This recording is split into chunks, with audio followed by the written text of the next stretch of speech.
Just this month, two of the largest casino organizations in Las Vegas were hacked by sophisticated attackers, MGM Grand and Caesars. So today, in this video, we're going to be talking about what happened.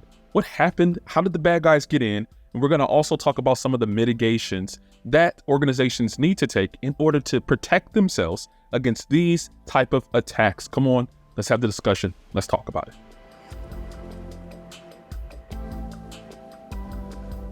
Welcome back to Struggle Security, where we are normalizing struggling in cybersecurity. And today we're going to be talking about MGM and Caesar, how they were hacked, what happened. And first, let's go over to what the news is saying about this. We're going to take a look at a couple of videos and then we'll get right back to it. Come on. Some sophisticated hackers managed a big hit on two Las Vegas casino giants this past week at Caesars Palace and Harrah's. Many of their customers had their Social Security and driver's license information stolen. There are reports Caesars paid a ransom. At MGM properties, the hackers froze slot machine screens and ATMs, including at the Bellagio and MGM Grand. Elevators went out of order. Revolving doors stopped working. Some guests couldn't get into their rooms. Their key cards would not work. And so on and so on. It sounds like a nightmare for customers out there. And now to the massive cyber attack targeting hotels and casinos in Las Vegas. MGM Properties says the hack crippled key cards, slot machines, and ATMs at nearly a dozen of its resorts and casinos on the Strip. This comes just days after the Caesars chain says it was hacked, potentially exposing personal information of tens of millions of customers. So the particular threat groups is what you call UNC 3944 or Scattered Spider. And UNC stands for unclassified. It's a threat group classification that the organization mandated gives to certain threat groups that don't have a particular name. But Scattered Spider or UNC 3944, this is a threat group that's very well known as a financially motivated threat actor. They've hacked into hundreds of systems since 2022. And now this is the latest that we've seen with MGM and Caesars. We saw from the news what actually happened. But let's go to a cybersecurity professional. His name is Kevin Mandia. He's the CEO of the Mandiant organization. And let's see what he says, how the bad guys actually got in. How did they get in? Because that's very important to understanding the attack lifecycle, because the first step is the initial access, the initial foothold into the environment. Let's take a look at that video now. Joining us right now to talk about all of this is Kevin Mandia. He's the CEO of Mandiant, which is a cybersecurity firm that's a subsidiary of Google. He's also previously the CEO of FireEye. And Kevin, it's been a while since we've gotten to talk to you, but there is a lot of activity lately. Why don't we just start with the casinos themselves? Because it looks like it was one group that attacked both of them. Sure. They did it in part by being able to access employees' secure passwords and ways to get onto the network. What happened? Well, I can tell you what happened. This is a group that's been exceptionally active. They've compromised over 100 organizations in the last year. We get inbound calls from victims all the time. And what happened is basically social engineering. You know, help desks want to help people. And when they do that, these folks are calling in and they're doing ruses and guises and getting passwords reset so they can access networks. And they're also doing something called SIM swapping, where they get one-time passwords texted to their phone. So these folks are, meaning the attackers, are very clever. They're very good at what they do. And quite frankly, they're able to break in because they're breaking human trust. They're getting people to trust them. So UNC 3944, they are a financially motivated threat cluster that has persistently used phone-based social engineering, SMS campaigns, and also social engineering and phishing in order to gain initial access into organizations. One thing that these bad guys are doing, or the threat actor group is doing, is that they are SIM swapping.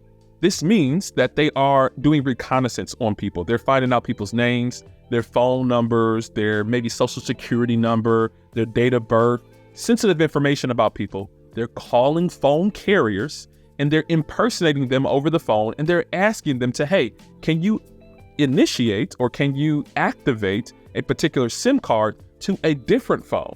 So think about it, right? This is, say for instance, this is not your phone, but they are able to use sensitive information about you, call your carrier, and be able to transfer or spoof or mimic who you are on their own phone. This is a very sophisticated attack technique that they use in order to bypass multi-factor authentication, because now they are looking like, or it's looking like it's your phone rather than the attacker's phone. And they're using that in order to do the two-factor authentication to get access to people's accounts.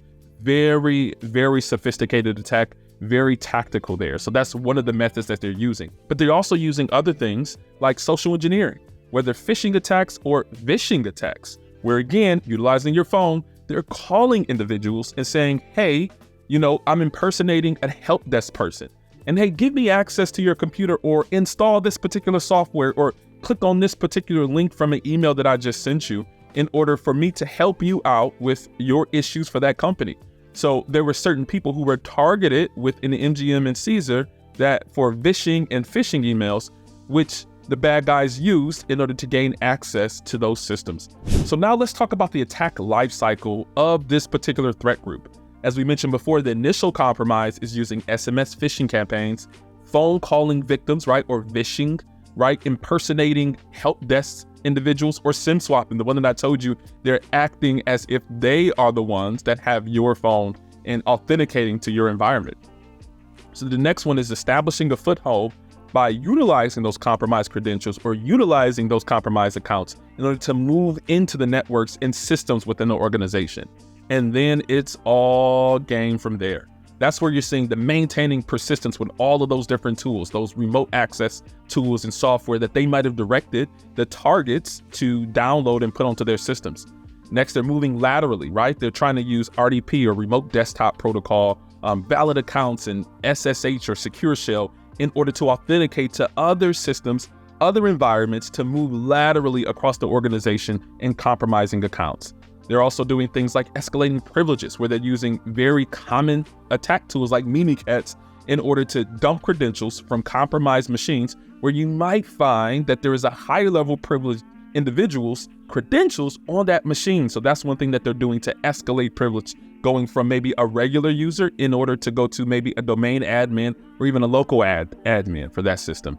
Next, they're doing internal reconnaissance also, and they're trying to find more information about more users to compromise as they're doing this. So this is just a loop. They're continually doing all of these 4 processes in order to do the final thing, complete their mission, complete the mission of one, data theft, right? That's one thing that happened here, and we'll talk more about that.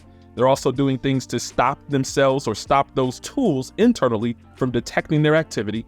And they're also deploying ransomware. Ransomware is malware that encrypts systems, encrypts files, and saying that, hey, organizations need to pay a particular ransom in order to get their files back. So that's the attack lifecycle that has happened there for this particular attack with MGM and Caesar.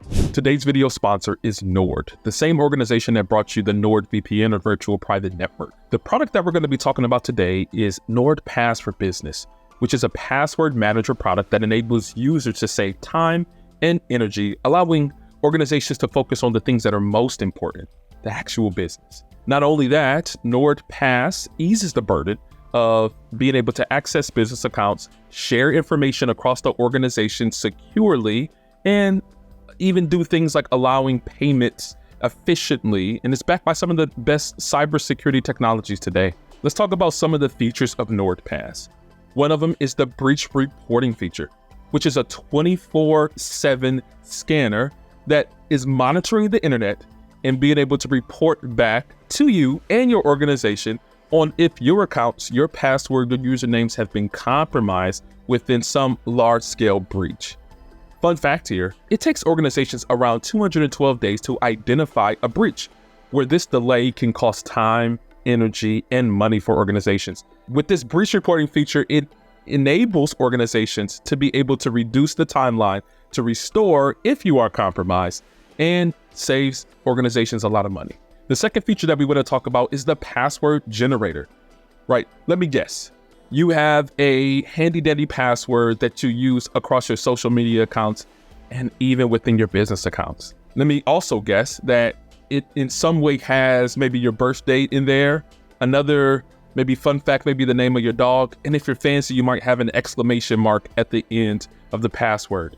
Not only do I know that, the bad guys also know that too, which makes guessing your passwords or cracking your passwords much easier.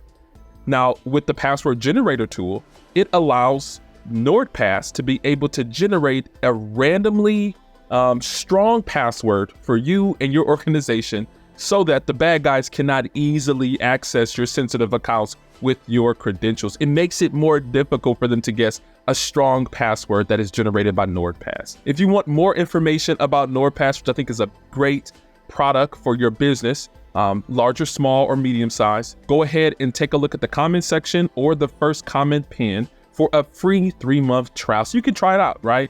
Don't just take my word for it, but you go ahead and try out the product yourself.